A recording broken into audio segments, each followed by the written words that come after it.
watch the coverage of Tiger and the fawning and the rosy picture and have to scratch my head a little bit because I do think there's a hypocrisy at foot. This week, I've heard a lot about LeBron James being a loser. This week has been pile on LeBron James week. LeBron picked Russell Westbrook. LeBron is a bad GM. LeBron couldn't elevate his team. LeBron's a bad teammate. This is a disgrace. This is the worst season in Lakers history. This could be the worst regular season any team has ever had in terms of expectations. It's the biggest disaster. It's been cited as such by multiple media members. It's been the biggest disaster in the NBA's regular season in their 75 years. That nobody has ever had a worse, more disgusting, deplorable effort than the Lakers this year. And LeBron's at the center of this. And LeBron shouldn't have that power. LeBron should get out of the way. LeBron couldn't elevate the team. LeBron chose Russell Westbrook. LeBron wanted these guys, and it blew up in his face. And it has really been a pile-on LeBron week. And it's almost as though people might have been waiting to pile on LeBron. What opportunity do we have to pile on LeBron? And I look at the fawning coverage of Tiger Woods and wonder, wow, this week's been an excuse to really, really get in on LeBron. And this week's been an excuse to really, really love Tiger. What's that about? Because LeBron's worst violations, his worst mistakes, have just been basketball related. It's just that this year, his team stinks. And last year, his team wasn't very good. And he picked the wrong players. But that all of the criticisms you would levy towards LeBron is just simply basketball criticisms. For Tiger, it's the exact opposite. For Tiger, everybody's ignoring all of the things that you could criticize Tiger for. Tiger Woods being injured and nearly losing his leg was his own fault. Tiger was speeding. Tiger was probably distracted. Tiger and Team Tiger did not allow the black box to be reported of what was happening. But more than likely, Tiger was texting while driving, in a rush. Reports were that he was rushing around and late that morning, darting around, and he was either texting and driving, distractedly driving, speeding and driving, or just poorly driving, and slid into oncoming lane of traffic, across the highway, into a field, and put a lot of people at risk, and nearly took his own life and nearly took his own leg. But that wasn't Ben Hogan slamming into a bus that was passing on a foggy road on a bridge, and Ben Hogan couldn't do anything about it.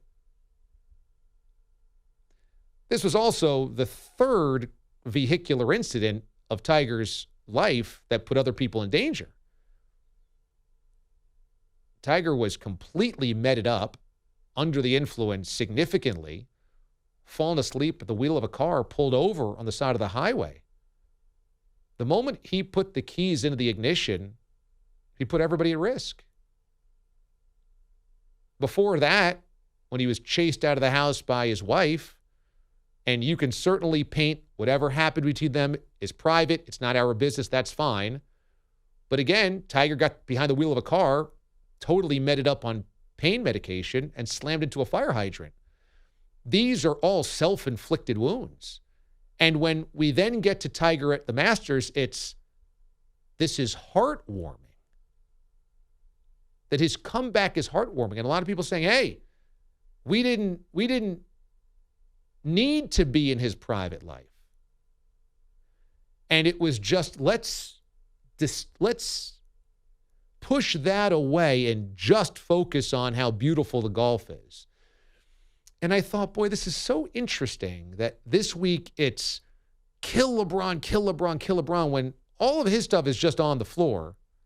And it's everything's great about Tiger when all of his stuff is self-inflicted personal stuff off the field that could have affected society and innocent people.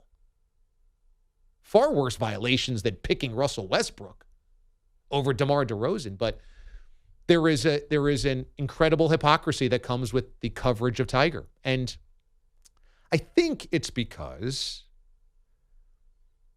if you're of a certain age now and you have a microphone, you have a significant column, you've risen to a certain place in the industry, you're probably in your 40s, your 50s, maybe in your 60s, and Tiger 25 years ago represents a certain moment in time of your career where you were wowed, and that you looked at him as a god, and that you really can't shake that, and that'll never be shaken.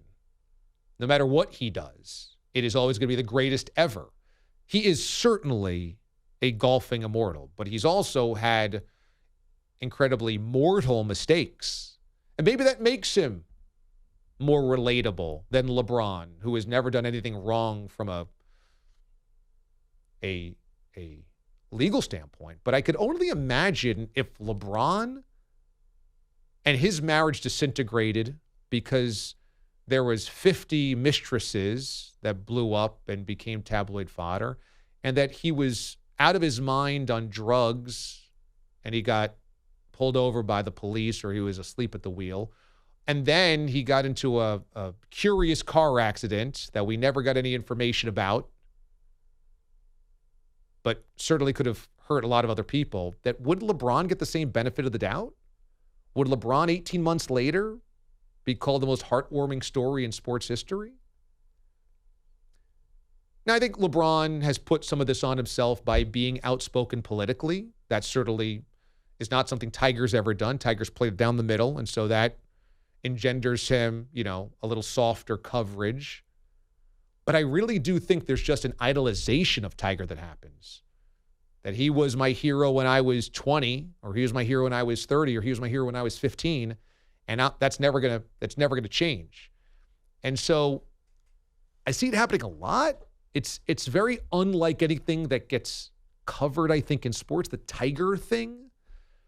And I heard him yesterday get a little self-indulgent, I thought, when he was asked about the comeback and said, this isn't like team sports where I've got teammates to pick up the slack. And this isn't like football where you only play once a week.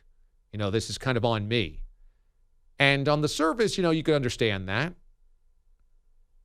But a little deeper, it's like, do you think coming back to play golf after this injury is more impressive than Alex Smith coming back off this injury to play football? You're walking around fairways swinging golf clubs with birds chirping. Alex Smith has 300-pound defensive linemen diving at that same leg. And I think that there's kind of an absorption of the Tiger thing and how he handles that people get really drawn into and thinking that this is the greatest thing that they've ever seen. It's no doubt impressive, but it's no more impressive than Alex Smith coming back. It's impressive, but it's no different than other injuries we've seen. I mean, again, I mentioned Ben Hogan, who played the same sport. Now, maybe a lot of people today don't know Ben Hogan. That happened in the 40s and 50s, but it happened in that sport. He's an icon of the sport, but there is just such an idolization of Tiger that it's very hard to shake for a lot of people. Like I said, I totally get it from fans. Fans are not asked to be unbiased or above the fray or detached. Media, though, is. And I find the idolization of Tiger, no matter what happens, to be interesting. I'll leave it at that.